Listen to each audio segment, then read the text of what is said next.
昨天武器改版打了一晚上啊，感觉这个强度的话还可以，因为我玩的是打野武器，所以我们只说打野武器的优缺点。因为这个英雄改版之后啊 ，W 技能对野怪能造成25%的额外伤害，虽然不高，但是能表明设计师的态度，就是允许武器去打野。虽然他刷野还是特别慢，基本上2分钟才能刷完6组，但是他中后期强度确实高，所以前期刷的慢就慢吧。首先说他的技能，虽然改版了，但是 QWE 跟原来一模一样，就大招改动了一下，包括这个模型这个新版模型有点卡手，玩起来有点不得劲。有时候跟我说新版模型最好用的是武神和原皮，其他皮肤都很卡手这个我也不知道，是弹幕告诉我的。先说这个大招大招的话被动和原来一样，都是普攻2下，第3下附带额外伤害。但是新版武器大招开启之后，第2下普攻就可以附带额外伤害，就是原来需要 A3下，现在只需要 A2下，并且大招呢会造成范围伤害，每命中一名英雄就会获得额外的护甲和魔抗。所以打团的话尽量是大2到3个人，装备的话出3项，然后根据阵容选择魔抗鞋和护甲鞋，第2件峡谷，然后血手双生，最后再来个复活甲。青龙刀就别出了这个装备对于打野武器来说有点鸡肋，主要是太贵了3200块，跟血手一个价格，并且第3件装备的时候武器需要是保命，它不缺伤害，所以第3件还是血手比较好。先声明一点武器这个英雄不要玩纯 AP， 你可以出半肉来个峡谷，就像我这套一样，但是不要玩纯 AP， 知道吧？后面肯定有人在那个推荐橱窗里推荐纯 AP 的武器，相信我没有什么用。武器这个英雄只有站住了他才有伤害，你玩纯 AP 跳进去大招震一下，然后呢你能秒人家吗？反手就给你秒了，一点用没有。然后这期视频我放了2把，一把是顺风局一把是逆风局，这样比较严谨不能只看顺风，因为只有逆风局才能看出这个英雄对吧？他的缺点，他最明显的缺点就是前期刷野慢，并且干卡能力不是很强。当然你要看跟谁比，跟盲僧人马比的话确实比不过，但你要跟男枪比那对吧？这个干卡能力还是挺强的。他打架一般都是先跳一个目标开一打，就像这里我反格温野区，以前的武器可以直接开大的，但是这边我们不用开，等他来了之后呢，2个人一起开，这样的话护甲和魔抗就给的更多。所以要把这个一技能和大招分开用，不要直接跳上去一技能大招全开了。当然也不能死脑筋，如果对面是盲僧难道这种爆发高的，我们就可以一技能配合大招一起用，因为他们数值高只靠 E 的话直接给你打残了，你再开大招就晚了。像这边盖伦的话我们就没必要开大招，就等他队友过来之后人多了我们再开大。但这边的话他队友没来，拿了优势就进野区跟对面打架。这个英雄我感觉最强的时间就是中期，因为前期刷也慢也没装备，所以伤害不高还脆，后期伤害一出武器很难扛，前排也特别肉，队友再不给力的话，那么你后期武器就很呆。所以武器最爽的就是中期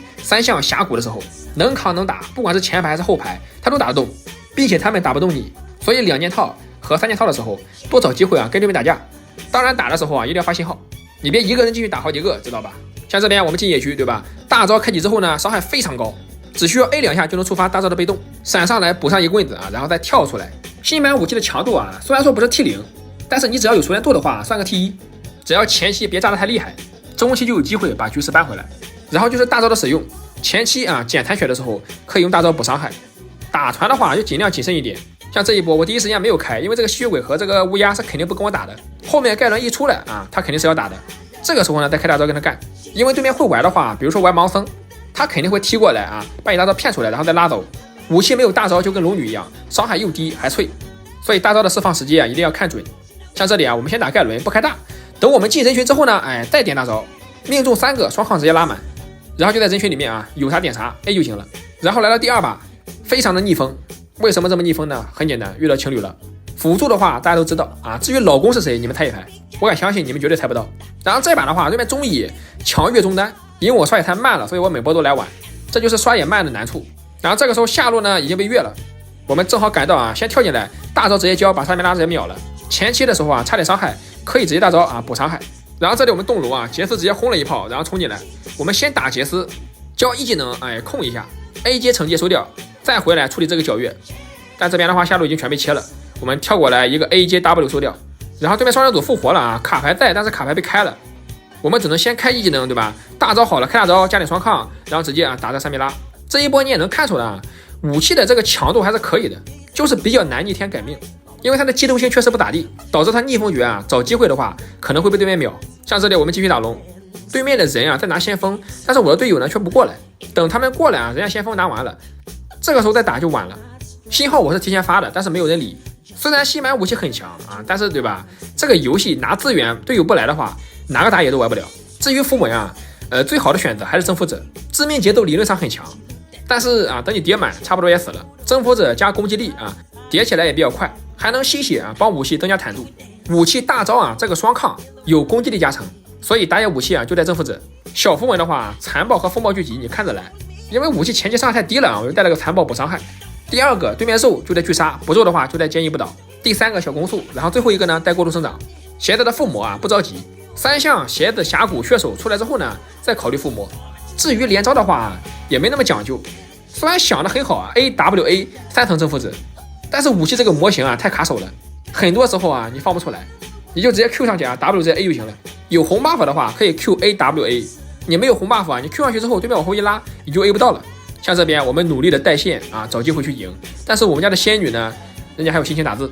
打字就打字吧啊，打这几个字你他妈挂机了半分钟。为什么我反感情侣？就是你在认真对待这个游戏，他们在一旁啊，宝贝今晚吃什么？宝贝你看最近那个电视剧了没？就很让人感到那个。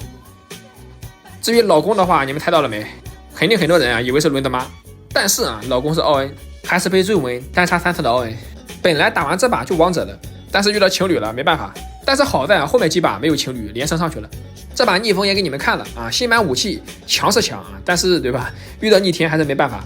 但是它的强度有目共睹，不管是顺风还是逆风，它的这个表现啊都是不错的，属于是啊顺风 MVP， 逆风 SVP。本来以为上波对面浪啊能赢的，结果你看人家这个配合啊，你再看我们，人家辅助能开能控能保，再看我们家辅助啊，搁这刷微信步数呢。虽然这把输了啊，并且让对面狠狠的拿了5杀，但是武器啊确实很强，可以拿来上分，但是需要一定的熟练度，最好是玩之前啊先拿匹配练一练。你别排位0.8然后打字 B 站搜出这张，这锅我可不背啊。